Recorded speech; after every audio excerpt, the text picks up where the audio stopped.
not skirt over. We're not going to deal with issues in masses of detail because it is just too big a topic. So we'll hopefully get an overview. So the issues that we're going to cover today, what costs can be claimed, what do they cover, what is covered in the fee percentage, which of course is a separate item to the schedule of cost components, and the two different types of cost components that we've got, the schedule of cost components and then the shorter schedule, which, as it says, is shorter than the ordinary schedule. So let's get going.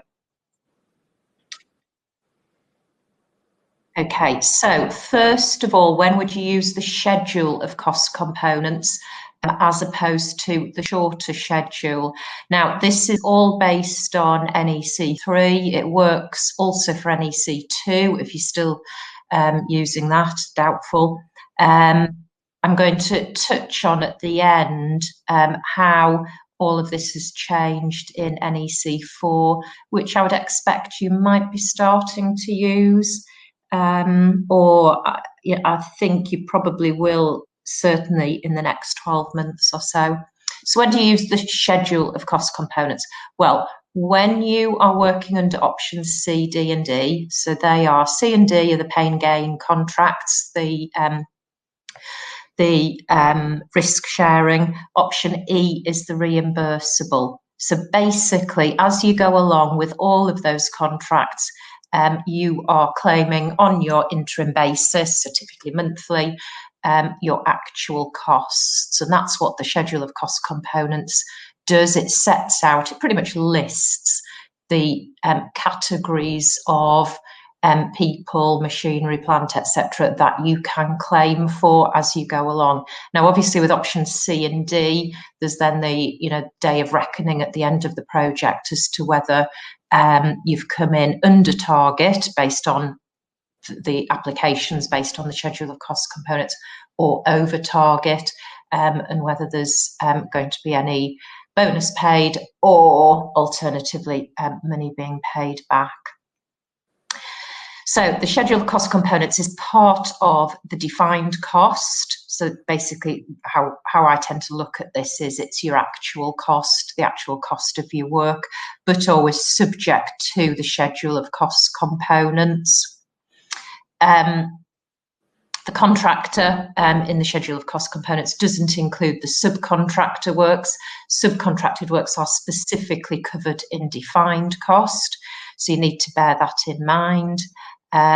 Disallowed costs are deducted from any defined costs. So the defined costs include your costs, contractor's costs under the schedule of cost components. It includes subcontracted costs in addition, but from this defined costs, disallowed costs are deducted. So what are disallowed costs? Well, they're things, as you would imagine, they're disallowed from, so that they're costs that the contractor isn't entitled to. So one example is any costs in respect of defective work if it hasn't been remedied at that stage. And then, as I've already mentioned, the employer pays the contractor's fee and a subcontractor's fee element in addition to that defined cost.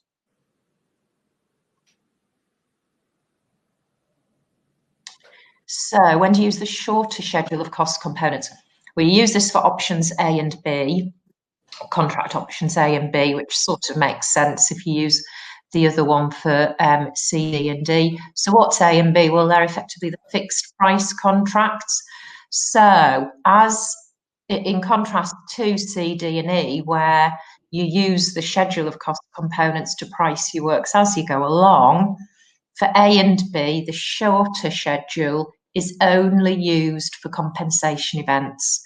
So why is that? Well, obviously you're on a fixed price contract, so you get paid for the work that you do as you go along based on that fixed price. If there are any extras, changes to the work, extra time, any extra money, that's when you need to turn to the shorter schedule of cost components.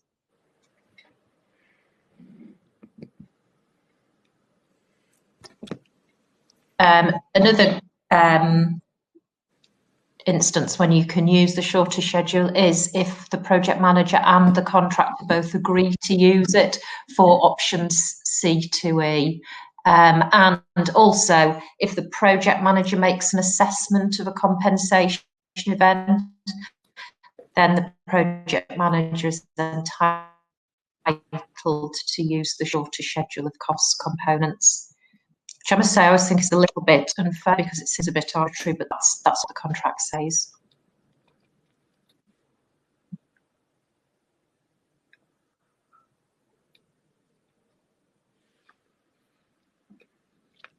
Okay, so looking at contract data as well. So the contract data is the part of the contract that you fill in. Typically, we have these in construction. So with JCT, it's the contract particulars. So it is very much the project-specific information. So we have contract data parts 1, completed by the client, the employer, part 2, completed by the contractor, or in a subcontract, the subcontractor completes part 2. Now, I always say this when I do these seminars, please do fill them in, because it's basically, as I've said, it's the project specific information. So it is basically about, what money you will be paid. I don't think any of you guys would not fill it in, but I have had instances of disputes where clients have come to me and they haven't filled in their contract data part 2. So that's not a good start. So you typically will have to fill in the sections that are relevant to your contract. So if you're on A and B, we've seen that it's the schedule, the shorter schedule that applies. So you fill in the data that is relevant to that. If you're on C to E contracts, you fill in the schedule of cost components information. For the design data, you fill in both. And for data for C, D and E, you would also fill in the shorter schedule of cost components. Now, it's a bit tedious, but if you're not familiar with contract data part 2, if you go through it logically, just follow it through, and just bear in mind which contract you are under, A, B or C, D and E, and it's pretty clear which parts you need to complete. There are lots of figures there, as in money figures and percentages. Don't miss any out, because remember that all of this is about what money you will be paid in the relevant circumstances. So obviously, as that bottom bullet point says, if there's a blank, then query, do we assume that means 0?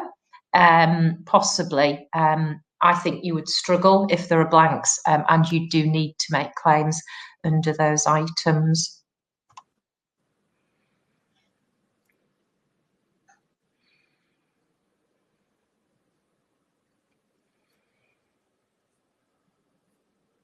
Okay, so schedule of cost components and the shorter schedule. So key features. So this is the kind of very, very high level. What do they consist of? Because I mean, they're both reasonably long documents. One's about 7-8 pages. Probably the shorter schedules, maybe about 5 pages. So they're separated into 7 different sections. It is completely logical, the sections, when you think about it. So the first one, the key one, is the people. So that's the cost of personnel, people. The second one, equipment. So that's the equipment required to build. Next one, plant and materials, as the note says, that's the bricks and mortar.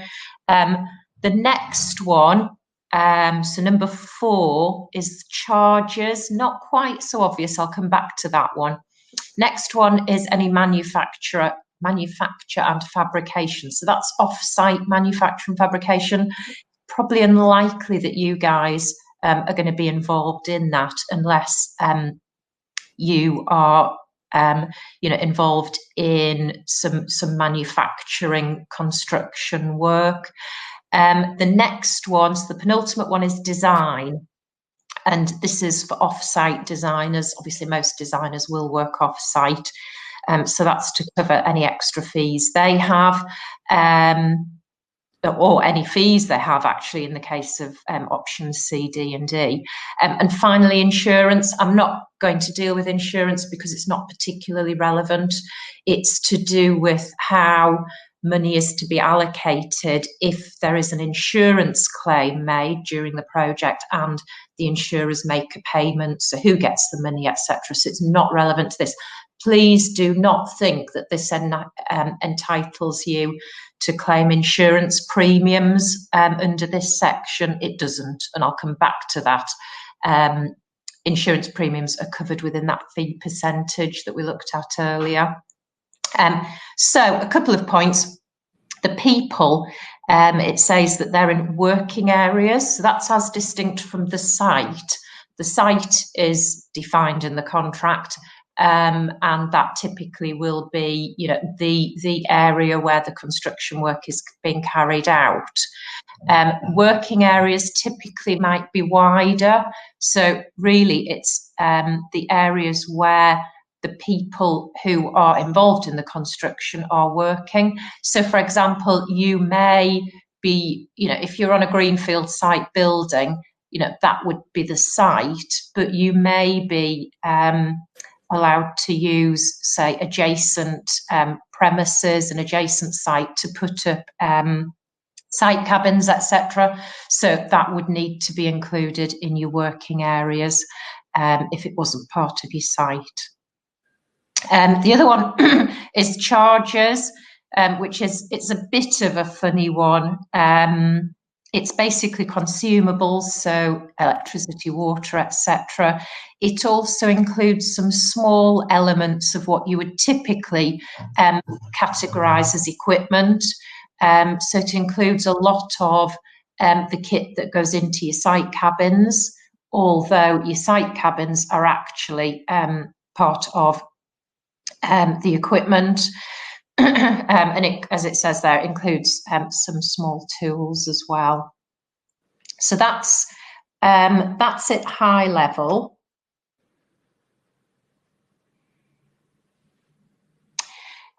So just a few points to note. We've already mentioned this fee percentage. What does the fee percentage cover?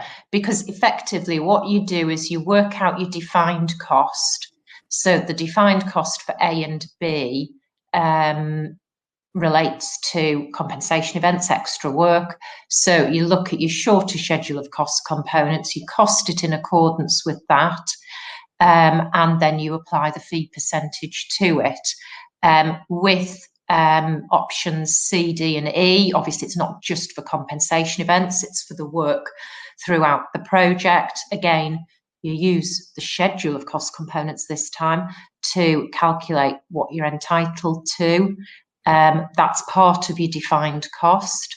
The other part is your subcontracted costs, so they're added up, and then the fee percentage gets added to that. So what does your fee percentage cover? The first thing, it covers your overhead and profits. So that is probably the biggest chunk. But note that it does include other items. And this is actually, it's set out in the guidance notes, some of them are here. So insurance, so that goes back to the point that I made before. Your insurance premiums are covered in this fee percentage. Recruitment costs, finance charges, guarantees, bonds, anything like that. So probably that last category, the second category, they're not huge costs. The key one is going to be overhead and profit, but don't forget about them.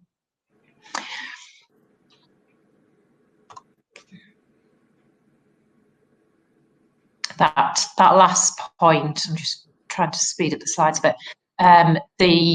Both schedules specifically say that subcontractor has to pass on the benefit of any discounts, etc., up the line.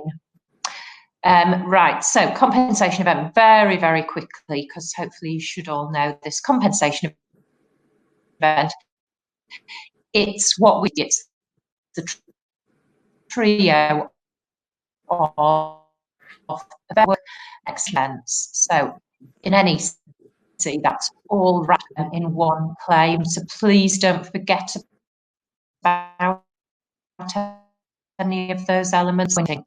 This next guidance notes, I think, is quite good for contractors, and it's slightly odd wording, but basically, what it's the gist of it is, contractors not supposed to be worse off financially as a result of a compensation event, which is why have this schedule of cost components, as opposed to the mechanism under JCT, where usually you're looking at contract rates.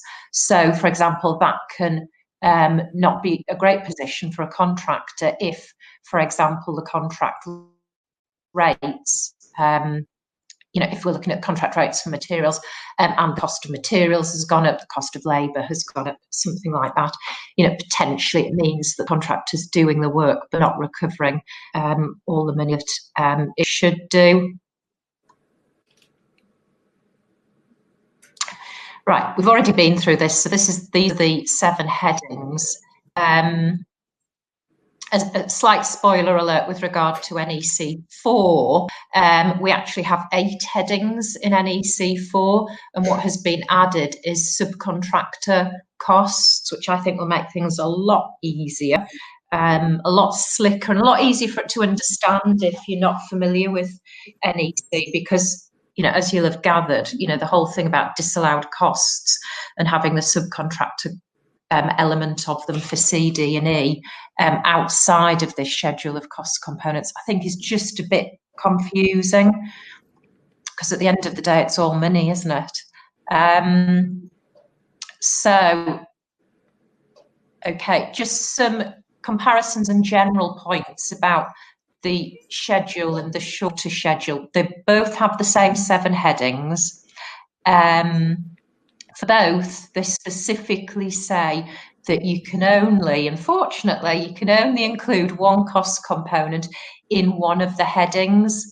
So an example of that would be if you were using, say, plant and machinery, so you had a crane, you can claim the cost of the driver, but you can only claim it once. So you can only claim it either under plant and machinery or under people. Did I say it then about the crane driver? Sorry, crane drivers. So, and I mean, it sort of stands to reason, but obviously it's written in there just to be clear. So, other than that, there are some differences, and we're going to look at that in a bit more detail. Also, the schedule and the shorter schedule, they're pretty much the same for subcontracts as they are for contracts. So, if you mainly are working under NEC subcontracts, this all counts for you as well. It's all applicable.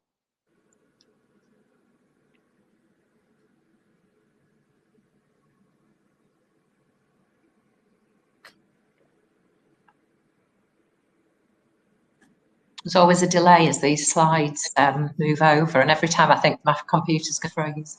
Okay, so looking at the people first. So shorter schedule, so remember this is options A and B just for compensation events. So what are you claiming here in terms of people? So this is in regard to extra work as a result of a compensation event. The rest of your work obviously is on your lump sum with options A and B. So what you're claiming is the cost of the people that are paid by the contractor. It includes the subcontractors for options A and B. And as we've seen, they've got to be working in the working areas, or that they usually work in the working areas. In the schedule, as opposed to the shorter schedule, you claim the cost of employees. So that's different to the cost of people. Employees are people employed by you. Now, why is that? Because obviously we've seen that subcontractors are claimed in the disallowed cost outside of the schedule of cost components. Now, there's a whole list here of things that you can claim. So, when we're talking about the cost, You're not just talking about salaries, you're talking about the extra national insurance payable, any health insurance, for example, bonuses. So it is that the genuine cost to a business, to the contractor, of employing a specific individual. We've covered that third point. Yeah, covered all of that.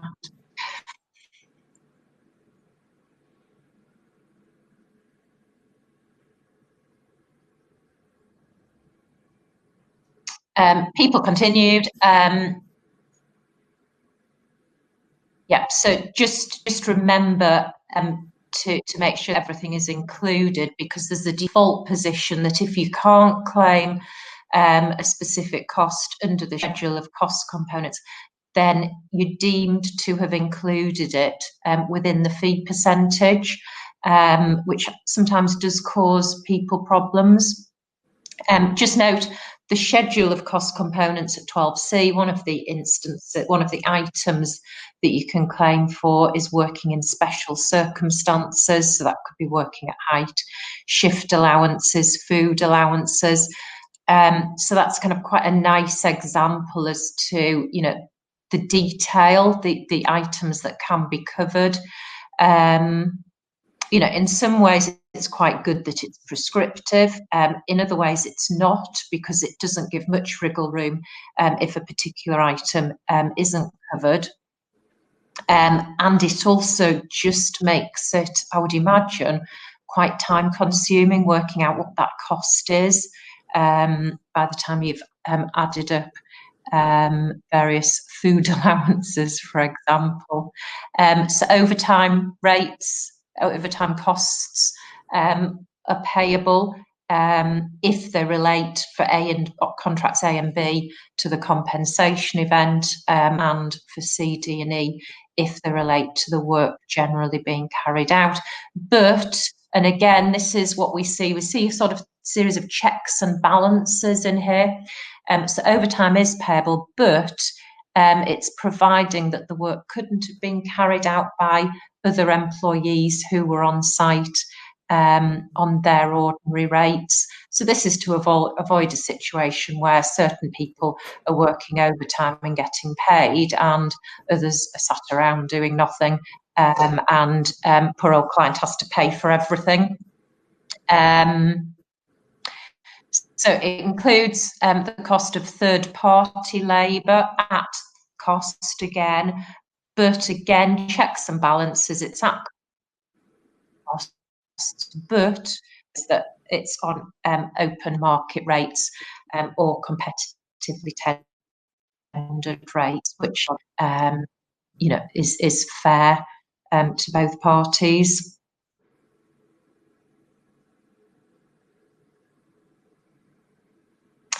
Right, so the next category, equipment.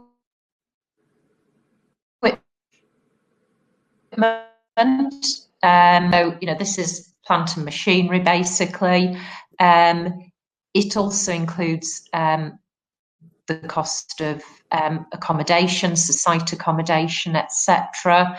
And this last bullet point, some of the equipment is covered in the charges section. So I mentioned that earlier. Things like small tools, the kit that goes inside the site cabins, things like that.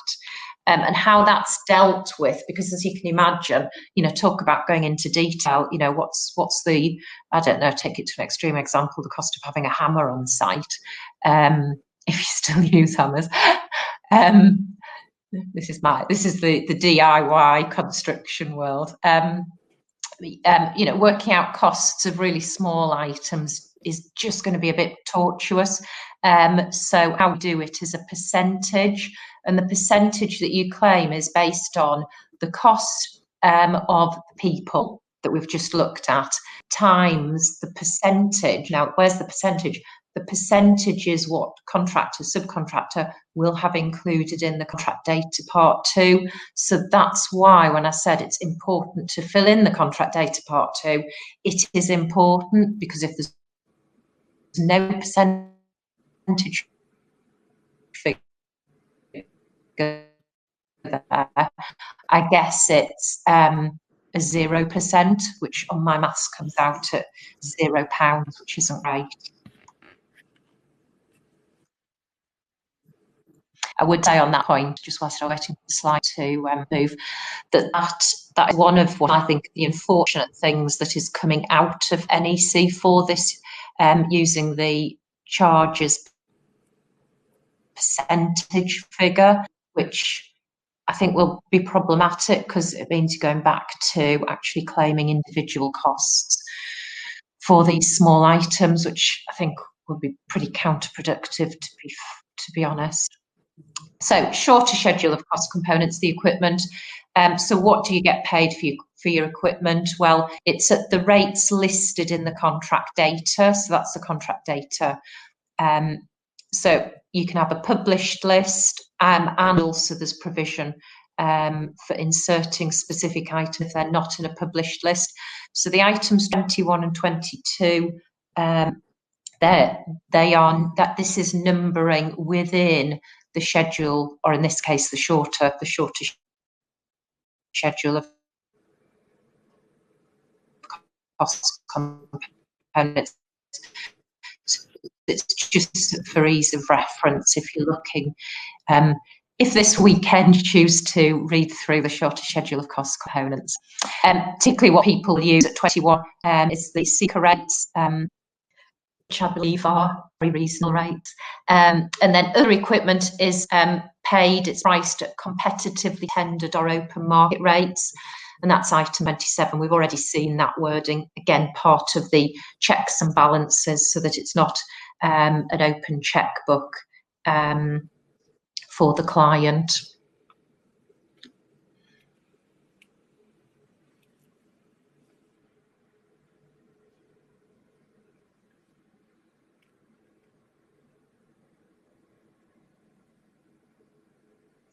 There we are. Schedule of cost components equipment. So this is the schedule rather than the shorter schedule. So it's the same kind of items, cranes, etc. So what will you get paid? Well, you get paid the higher rate or the rental for equipment that is hired or rented. The checks and balance here is that that's providing it's not owned by your parent, sister company, etc. Because if that is the case, parent, sister, whatever company could charge really extortionate rates, which the client wouldn't think that was very fair. So it's a higher rental cost, assuming basically it's an arm's length transaction. For equipment owned or HP, so owned by the contractor on HP, open market rates are paid. So that items 21 and 22 of the schedule of cost components. So you'll see these numbers. There were similar numbers in the shorter schedule we looked at in the last slide.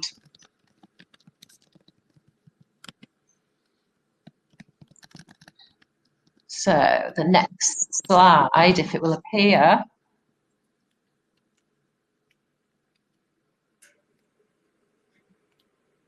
I'm not sure if these are taking longer.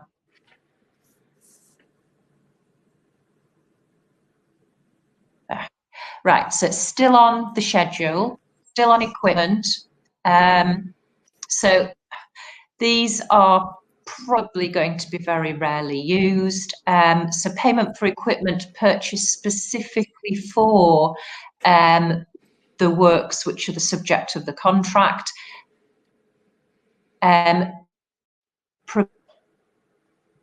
Providing it's listed in the contract data as having been specifically purchased, is priced on a time-related cost charge. So, there's sort of calculation here, but effectively the contract recovers depreciation and usage costs during the period of use. I think the logic there is that if you buy a piece of equipment for a specific project, and I mean this is going to be fairly rare, I would imagine, or fairly discrete situation, you can use it and basically recover sufficient to pay for any shortfall if you were then to go back onto the open market to sell it on the second-hand market. Also, the special equipment, again, this would be listed in the contract data and payable at the rate stated in that. Now, with those two, please do note that you won't get paid them unless they're either in the contract data or the project manager agrees to them. So you need to think ahead. If either of these are going to be relevant, you need to put them in the contract data before you sign the contract. If it becomes apparent after signing that you're going to be using them, you need to get the project manager's agreement first. If you don't, I think it stops you using equipment, but you're not going to get paid the special rates for them. Unless the client agrees specifically. So just be careful about those. For both of them, so for the schedule and also the shorter schedule, just some miscellaneous points. Equipment includes consumables, so petrol. So that's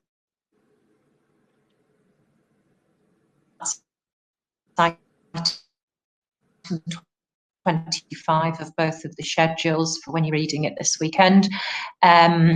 She says tongue-in-cheek. It also covers the cost of transporting the equipment to and from working areas, erecting it, dismantling it, and again, checks and balances. You get paid for that, but it's providing it's not already included in the hire or rental rate. So just to make sure there's no double claim. And also, as we've already seen, you can claim the cost of the operatives, providing you haven't already claimed them in the people section. So no double claimings allowed. So some fairly obvious ones there. Okay, so on to plant and materials. So this is the bricks and mortar, etc. Quite nicely here, the schedule and the shorter schedule are identical in this section, which I must say is a bit of a relief when you're going through them. Note that neither therefore covers the cost of procurement. Again, for your works, that's probably not going to be relevant, but on some projects, particularly on bigger projects that you might be involved in, that might become relevant. So it might be something that you want to add in to the contract to make sure that you are entitled to recover that.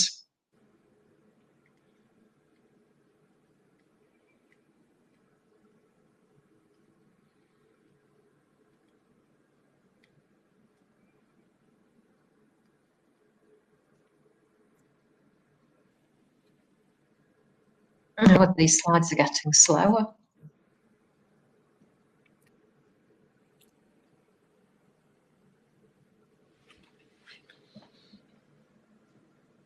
Sarah, are you there?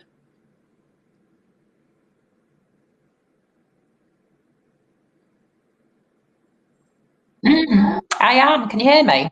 Yeah, I'm not sure whether we've got a bit of a broadband issue at your end. Can you hear me now? Apologies to anybody. The sound keeps cutting out a little bit.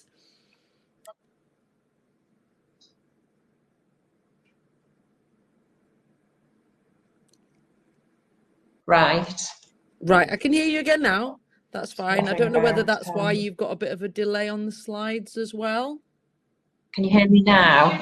Yeah. Yes, I can hear you now, yeah.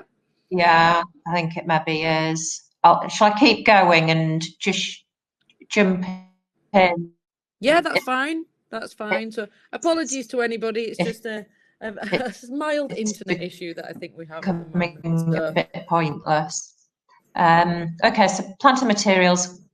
So some sort of miscellaneous items.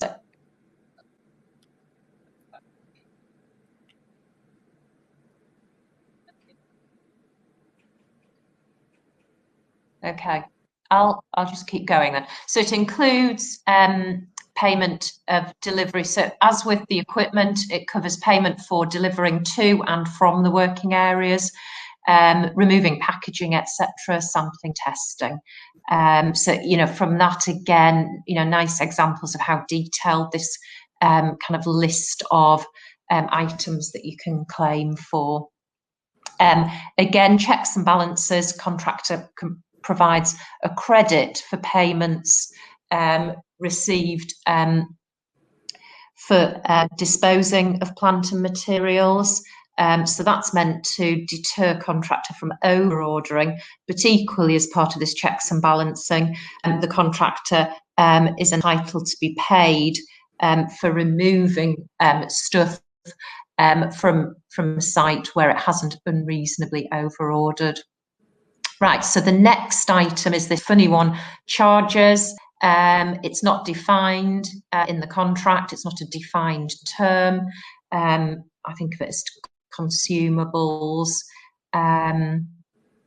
So as we've seen, gas, water, electricity, and that's done as a percentage, as we've looked at already.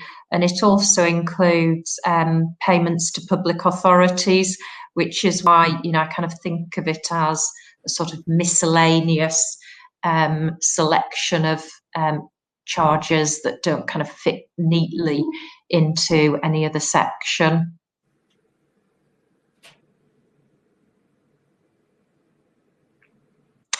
So what does it include? It includes cancellation of a compensation event and the costs, those third-party visits, certificates, etc., and other special services. So I kind of think, I mean, I must admit, in claims, I don't think I must have come across charges having been claimed.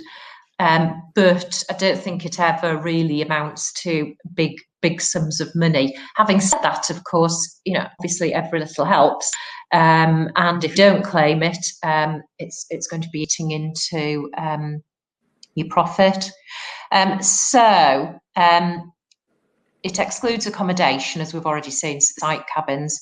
But it does include these other miscellaneous things. So, you know, photocopying, telephones, computers, small tools. So the next two bullet points deal with the percentages. Slightly different way of calculating for them for the schedule of cost components, which is the first one, as opposed to the shorter schedule. As you would expect, the shorter schedule has a wider scope than the schedule, and the simple reason for that is that all, you know, you're using the shorter schedule for, of course, is compensation events. I'm not going to go into too much detail in that because, of course, it's been pulled out for NEC4, except just to remind you to make sure that you include those percentages in your contract data part 2. As I've said already, it's based on that percentage in the contract data part 2 times the cost of the people for that particular item. Manufacturing fabrication, not going to go into masses of detail because I don't think this is going to be particularly common for you. So it's for the manufacturing fabrication outside of the working areas, whereas the 4 items we've seen so far have all been 4 items inside the working area.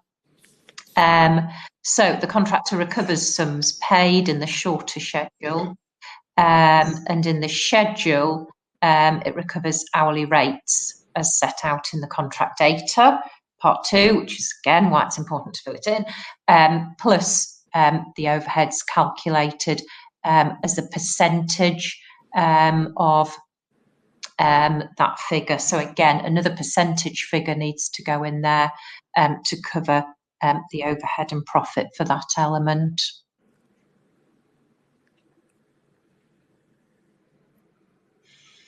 Design, similar. It's for off-site design. It's not a defined term under NEC. And again, for this one, the schedule and the shorter schedule are identical, which makes it easier. So it's design carried out outside the working areas. As you'd expect with design, you're paying hourly rates. So the hourly rates need to be included in the contract data. And again, I raise the issue, if you don't include any hourly rates, does that mean the charge is £0 per hour, which wouldn't be good news for the contractor or subcontractor? Subcontractor in a subcontract situation, and it's multiplied by the number of hours that the design takes to complete. So the overhead calculation, again, it's a percentage. Again, it's set out in the contract data. So, for all these percentages, your business needs to decide what is the appropriate percentage for your business and for the type of work being carried out. And also the cost of travel is payable in addition. Right. Insurance, we're just going to skim past that because you know that you're not going to really, on your day-to-day work, get paid anything for that. So just a few issues that I've probably touched upon. So problems that we have with both of the schedules, to be fair, with the people section, so the cost of people in the working areas, is this whole thing about having to show what they cost you. So, if you've paid for overnight accommodation for them, for meals, for, health insurance, if they have a company car, this is all cost, but you've got to arguably, strictly speaking, in accordance with the contract, you've got to evidence all this, which I think must be really tortuous, and can be a way that a project manager causes problems for contractors. It also raises data protection issues, which we're probably not as paranoid about as we were 18 months ago, but there are some valid issues there. There's also an issue about self-employed people. Are they the people section or are they subcontractors for contracts C, D, and E? Keeping records of who is doing the work and what they're doing and how long it takes. Now, I don't think we'll ever get away from that because, even with JCT, you have to provide that. But, it's all extra paperwork to be provided. Average rates aren't allowed.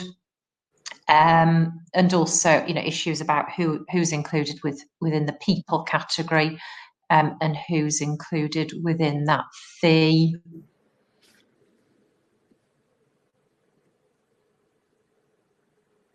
Equipment, which rates do you use? And I suppose that's just down to negotiation, because once it's in the contract data part 2, it's agreed, but make sure you get something in, and make sure it's agreed and it gets into the contract data part 2.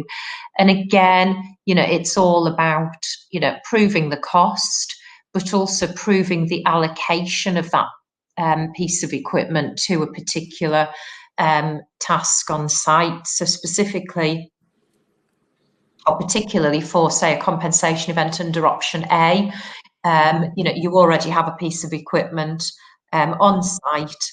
It has to be used for a compensation event. It's no good just being able to say, well, here's the cost of that piece of equipment. You also need to prove it, show presumably by documentary evidence, the period of time that piece of equipment was engaged upon the compensation event work as opposed to the lump sum price work. But again, it's no different in that respect to JCT.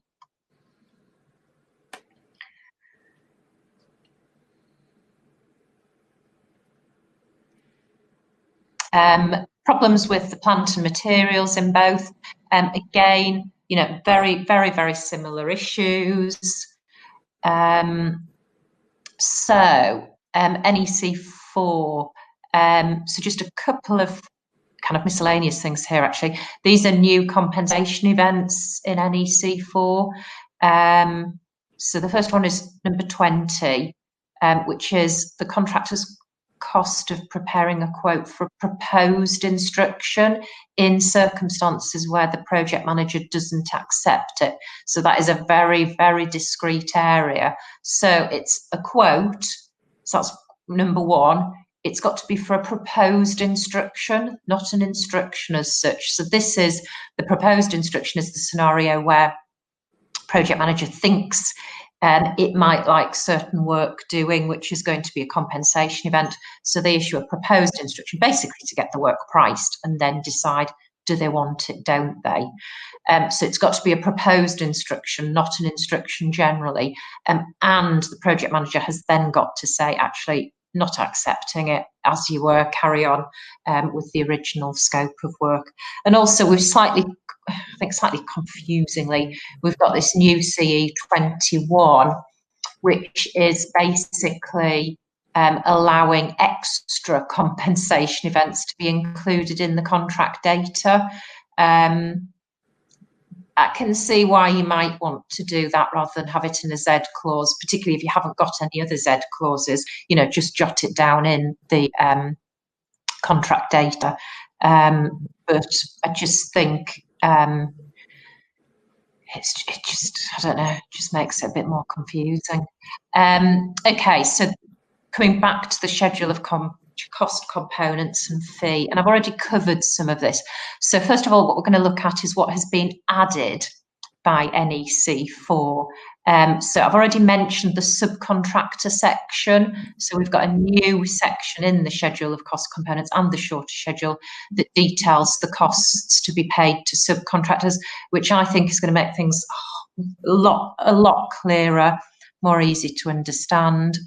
And it also means that the definition of defined cost doesn't specifically refer to subcontractor costs, because all it now refers to is basically the information, the costs that come out of the schedule of cost components. I just think it's so much clearer. Shorter schedule of cost components, what's been added, which I think will be really, really good, this. People rates, so this is, remember, just for options A and B. So it's just going to be for compensation events for those contracts. But it means that we've got rates rather than cost. So you still have to show, that for a particular compensation event, Fred Bloggs was working on that compensation event for 3 hours, on the morning of the 30th of April. But what you don't need to do is that tortuous exercise of proving what you pay Fred Bloggs, what his national insurance costs you, what the tax costs you, what his health insurance, his company car, blah, blah, blah, costs, because you just have a specific rate. And it also means you've got a rate for, site foremen, no matter how many you have on site, or labourers, rather than having to go through individuals who might all be on different packages and different rates. Just beware there of missing a category. You might want some coverall, to say, any others will be paid on, market rates, or will be paid on cost. But, that would be fairly horrendous if one category of person wasn't included. So I think we might have missed one. Added. Sorry, guys.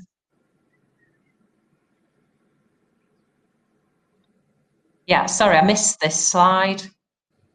Did I? Yes, I did. Shows that I'm paying attention anyway. Yeah, so NEC4, what has been removed? So the shorter schedule of cost components for options C, D, and D. So we saw that in certain circumstances, the shorter schedule could be adopted and used by the parties for options C, D, and E. So that's been taken out, which I think just makes it easier. It just streamlines it a bit. Also, quite upsettingly, and I've already referred to this, these percentages that we've got in the charges section, which are the working areas overhead and the people overhead, they've been removed. I think that's a retrograde step, because I'm all for, the rates that we've just seen being added for people, and percentages being used, just to speed up the process and make it a bit less administrative. And the subcontractor fee has been deleted, because of course we've got the subcontractor now in the schedule of cost components proper. Apologies for that. I hope I haven't missed any other slides as we've gone on. So that brings us to any questions, anyone? I should have one coming up now. Right. Mark Roper, the schedule of cost components would probably be the starting point for any additional monies requested to cover any economic work during the COVID-19 pandemic. Yes, I mean, if you came, or if you were listening to the webinar that we did a couple of weeks ago on COVID-19, she racks her brain, we were looking at claiming under predominantly compensation event 19, which is that funny one. It's sort of the force majeure, but it doesn't talk about force majeure. It talks about basically contractor or subcontractor not being able to complete for reasons beyond anyone's control. So that's a compensation event. You might also be arguing that, if the client stopped you from working, that they've not allowed you access to site or on one of those compensation events. So absolutely, the schedule of cost components is where you go to claim your costs. On CD&E, don't forget your subcontractors' costs, because they're separate. And obviously don't forget that all-important fee percentage, because that's your overhead and profit. Has anyone else got any further questions to come in? We haven't actually had that many questions this afternoon.